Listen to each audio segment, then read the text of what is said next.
ka naman, oh. Anong bad trip ba sinasabi mo? Alam mo bang nasa kasarapan ako ng panaginip ko? I was in ecstasy. Para kung nasa ulap nang bigla kang tumawag. Eh, ano bang pinagsasasabi mo? I dreamt I was in Wonderland. Alam mo, napanaginipan ko, hinalikan daw ako ng Prince Charming ko. Oy, mukhang kilala ko yata yung Prince Charming na sinasabi mo. Yung ba yung nakilala mo sa party na James Dean ang dating? Sino pa nga ba, Day? I think this is serious na.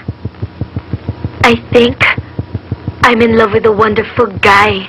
My very own James Dean. Pwede ba tigilan mo na yung pag-iilusyon mo? Eh kaya lang naman talaga ako tumawag sa'yo dahil confused ako dun sa assignment natin sa physics. Physics?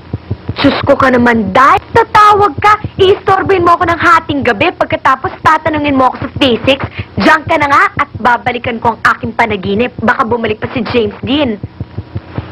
Buisit.